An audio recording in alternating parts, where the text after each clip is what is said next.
Suppose if we don't want to use potassium dichromate, what one should do?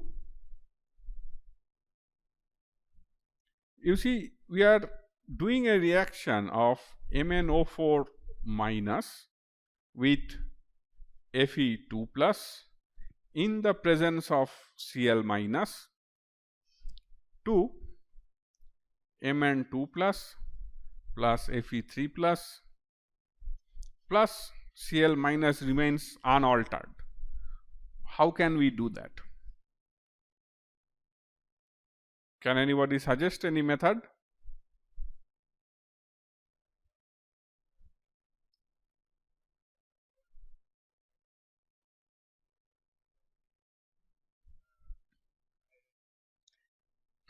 Yeah, you see what is happening over a period of so many reactions. We have done one reduction reaction here, one oxidation reaction here.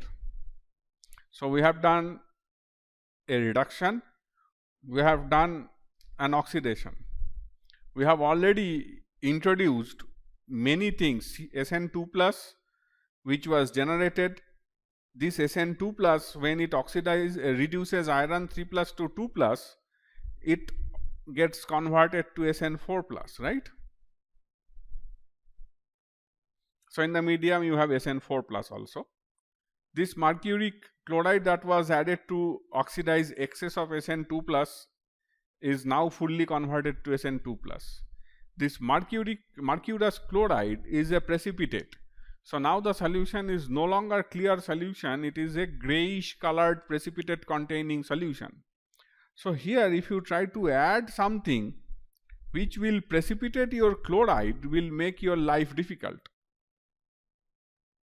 Chloride can be easily removed by silver nitrate, but if you add silver nitrate to this solution, first of all Ag plus is not a good thing to handle, and then you add AgCl, that chloride will get precipitated as a Cardi white precipitate, and remember lot of chloride is there. We added lot of SnCl2 to reduce iron 3 plus to 2 plus. So, we cannot add something which will create more problem in the reaction. So, let us look at the corresponding Nernst equation for this permanganate manganese 2 plus system. E equal to E0 minus 0.059 by N log concentration of Mn2 plus by concentration of MnO4 minus, right, at 25 degree centigrade, because this is your RT. So, now what we are trying to do, this E0 is 1.51 volt. If by somehow this overall potential is less than 1.36 volt, then this particular system will not be able to oxidize chloride to Cl2. That chloride to chlorine oxidation cannot take place is this if this overall reaction potential, overall electrode potential is less than 1.36 volt. How can you do that? By increasing the concentration of Mn2 plus in the medium, right?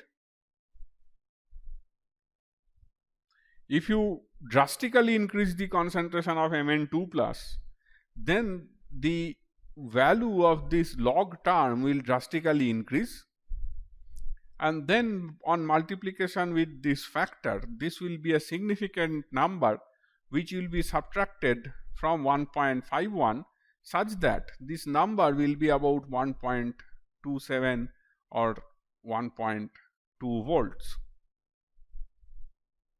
So, what we do is we add something called a Zimmermann-Reinhard reagent or ZR reagent. This is called Zimmermann-Reinhard solution or reagent. So, this contains, this is actually a saturated solution of Mn2 plus.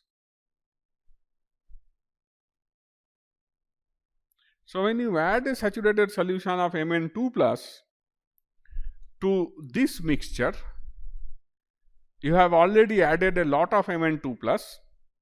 So when potassium permanganate is added, its effective potential is much below 1.36 volt. So at that condition, this chloride cannot be oxidized to chlorine, and hence we can still use potassium permanganate for this titration. So if you have a mixture of Fe3 plus with Fe2 plus, once you do this SN2 plus reduction method so that everything is converted to Fe2 plus, then you estimate this by MnO4 minus with ZR reagent to get total iron. And if you do this iron 2 plus direct titration with MnO4 minus in presence of that ZR reagent, Zimmermann-Reinhardt solution, then what you will get is only Fe2 plus. So total Fe, this total Fe minus only Fe2 plus, the difference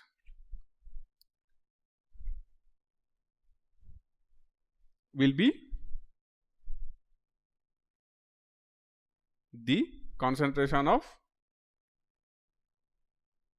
Fe3 plus, right? So this redox titration is very interesting, and one can do a lot of things. One can play a lot and do different kinds of estimations using the same or similar kind of reagents. Let me see, right? Yeah.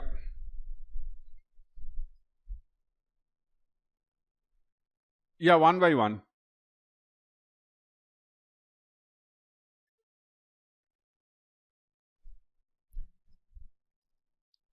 Yeah, this ZR reagent is a saturated solution of Mn2 plus. So if you add a lot of Mn2 plus in the solution before you start your titration, already in the solution you have lot of Mn2 plus. You add first drop of MnO4 minus, immediately this chemical this equation is established. That is the electrode, that is the half cell potential, which is ideally it should be 1.51, but in presence of excess amount of Mn2 plus in the medium, this log term will have a larger value. As a result, a larger value will be subtracted from your E, that is 1.51. So this is a large number. That large number is in the order of 0.2 to 0.3. So if you subtract 0.3 volt from 1.51 volt, it is simply 1.2 volt. And then the electrode potential itself is reduced from 1.51, and then this permanganate cannot oxidize chloride to chlorine. That is why we use ZR reagent if we want to use permanganate. If we want to use dichromate, we don't need ZR reagent, because for dichromate that value is 1.31 volt. Okay.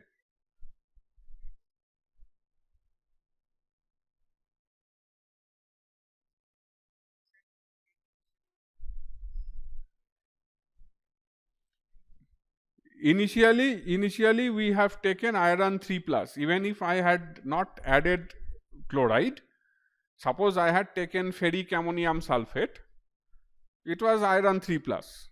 Probably I did not have chloride also. Don't worry about that concentrated HCl. But in the process you are adding SnCl2, and that SnCl2 is introducing chloride in the solution.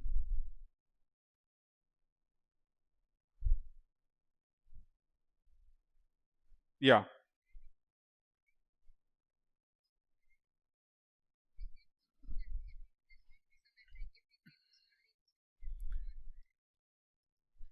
If the iron 2 plus solution was prepared at 1 day before, then certainly there will be a certain amount of iron in the 3 plus state, and if the solution of Fe2 plus was prepared fresh, then you don't need to follow this method. So normally when we give it to the students in the lab, we prepare iron 2 plus solution fresh just before the experiment and you consume it immediately. If the solution is made today and the experiment is done tomorrow or 2 days later, then you will clearly see the solution is not colorless, but solution is faint yellowish in color, which will say that there is a certain amount of iron 3 plus which has formed in the solution during the keeping of the solution in open air.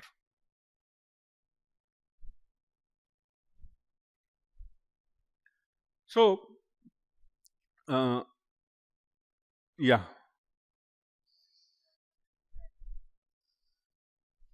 SN4 plus stays as SN4 plus, it does not get precipitated. As iron it stays.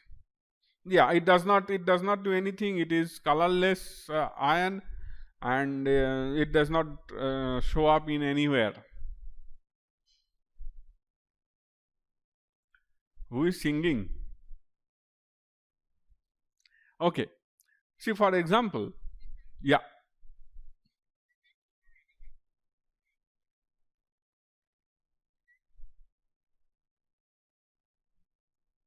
Yeah, in case of estimation, it's for example, for what I should say is, sometimes this iron 3 plus, when you are given, we add concentrated HCl to this to stop any reduction or anything by oxidation by any other thing. Concentrated HCl is a reducing agent, because HCl chloride gets oxidized to chlorine. So, it does not allow any other substance to do anything to iron 2 plus. So, we add concentrated HCl before addition of SnCl2.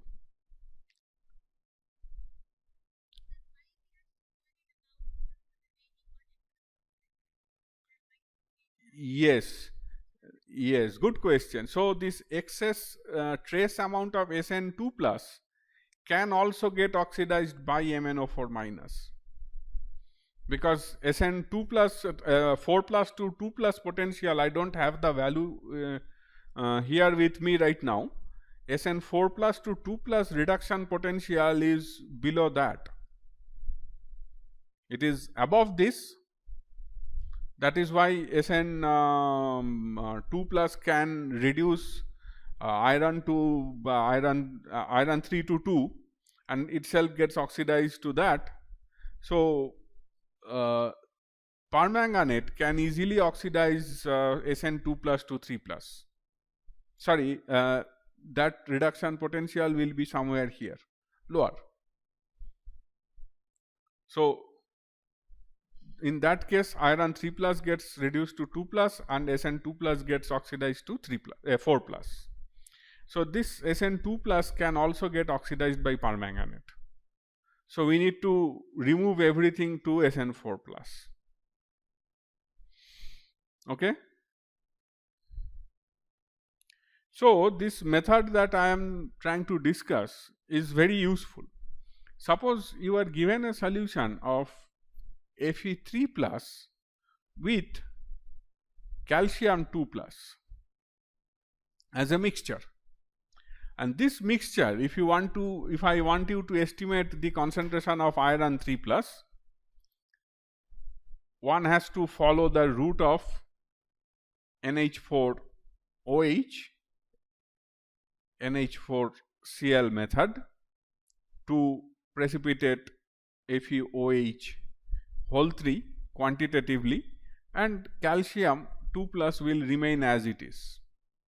So, if you filter, the filtrate will be Ca2 plus, the residue will be FeOH whole 3. Then you can estimate calcium separately. You will learn estimation of calcium in the last experiment, that is a complexometric titration.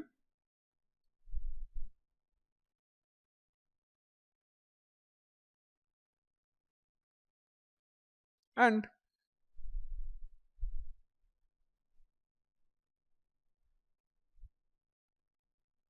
iron, then you can convert it using HCl to again back to Fe3 plus in solution, and then follow the procedure that I have already discussed, right. So, these analytical techniques, these analytical methods are very useful for estimation of different cations, and even in some cases you can estimate anions as well, like arsenate, arsenite, those anions also can be estimated using different redox titrations.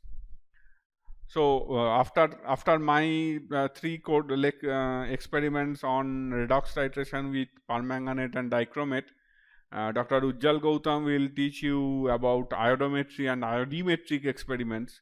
Those are also essentially redox titrations, but they involve iodine, and that is why they are separately called as iodometry and iodimetry. Yeah.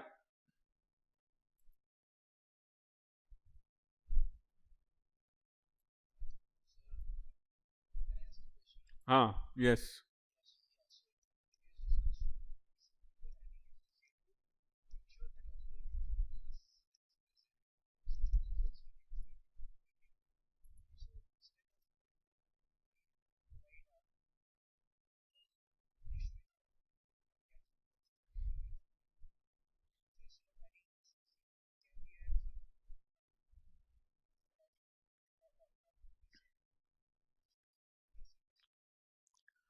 I think those tin compounds are not very much soluble in water, and stannous sulfate probably is not soluble in water.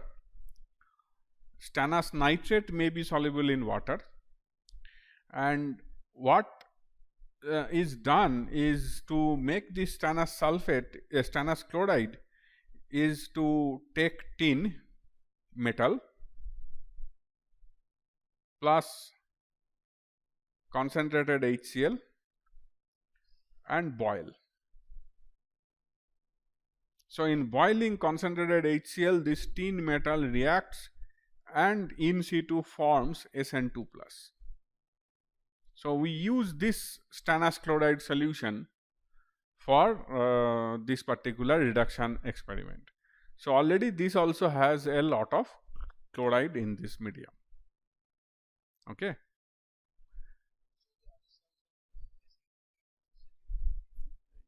Yeah, I think so. Yeah.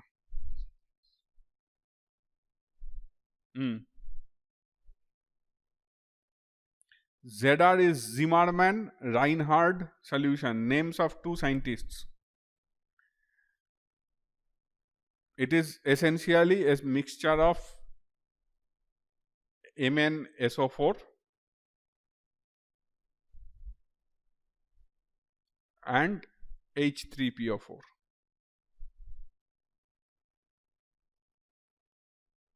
in some specific ratio. It is actually a saturated solution of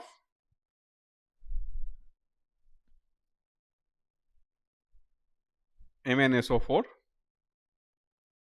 with phosphoric acid. Okay.